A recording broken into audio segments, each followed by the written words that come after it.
Hi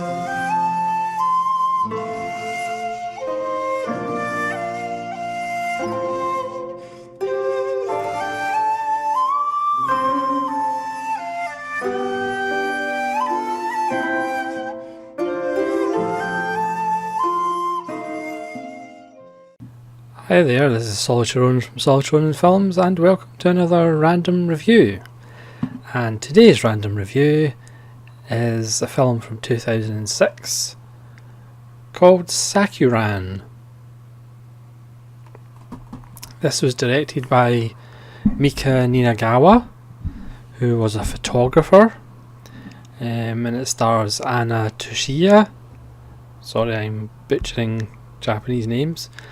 And it's the story of a courtesan from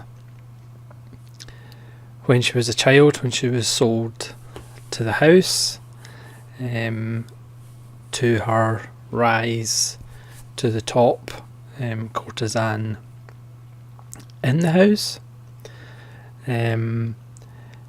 This is a story that's been told so many times before.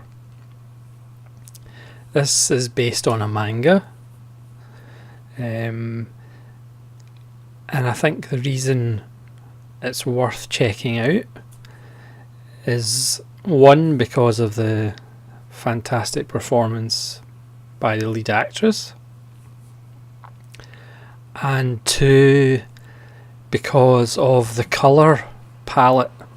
I bought it on DVD because the Blu-ray was quite expensive, and it was to see whether I liked it or not. But I'm now going to have to get it on the Blu-ray because the colour palette is just, talk about eye candy. It is just so stunning. The costumes, the production design, the sets, they're just eye-wateringly beautiful. But is it more substance and style, or is it more style and substance? I do think it does have substance. In the end, it's actually quite moving. The character starts off, she's a bit strong-willed and a bit impetuous, and doesn't like the rules, and crosses the lead courtesan quite often, and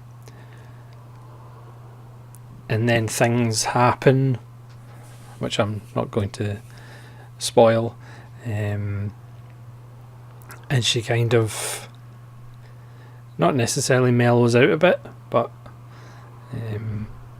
comes to terms with what she is and what's going on. It's one of the parts about Japanese culture,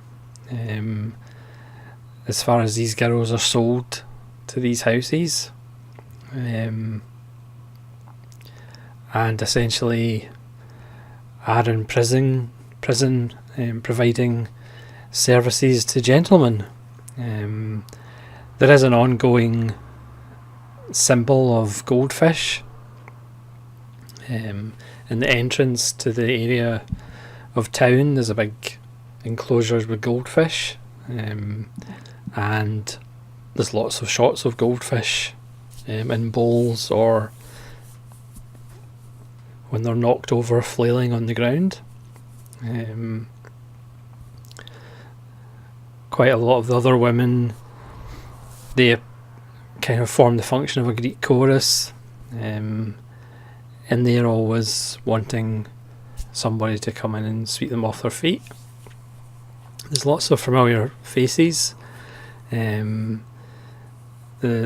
lead character in Hidden Blade is in it. There's also a couple of regulars from Miki Takashi films, especially the guy who likes sticking ladles up his bottom from Gozu. He's actually the owner of the house. Some really nice scenes with older gentlemen who have been coming to the house for decades. The lead character always says that she's going to leave when a certain cherry tree blossoms, even though it never blossoms. The end is actually, I found it to be quite moving, and again it kind of took me by surprise.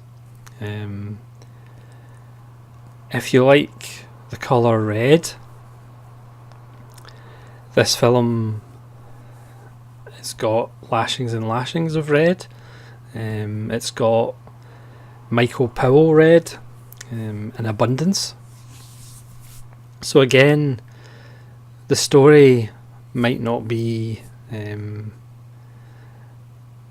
surprising one or one that we haven't seen before, but just with the mounting of it and the presentation of it, it is quite stunning.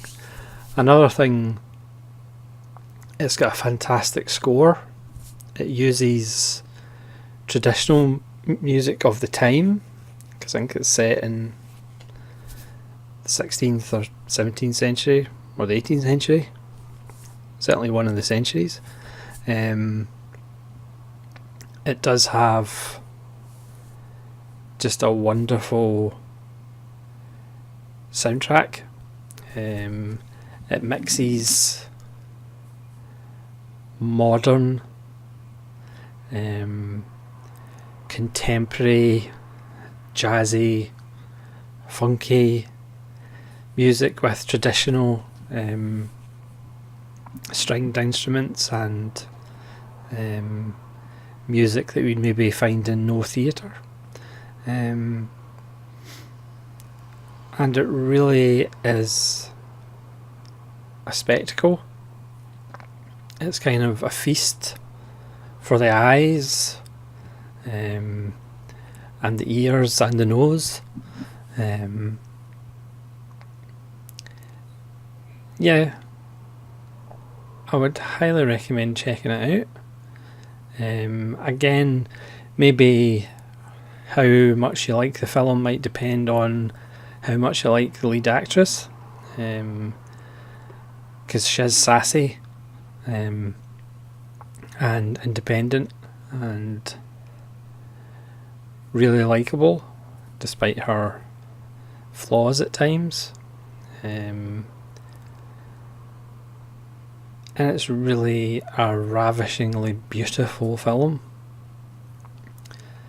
So thank you very much for watching this very random review. Let me know in the comments below if you've seen Sakuran before and what you think of it, and hopefully we'll see you again for another episode of Random Review. This is Solitary Ronin from Solitary Ronin Films saying good evening.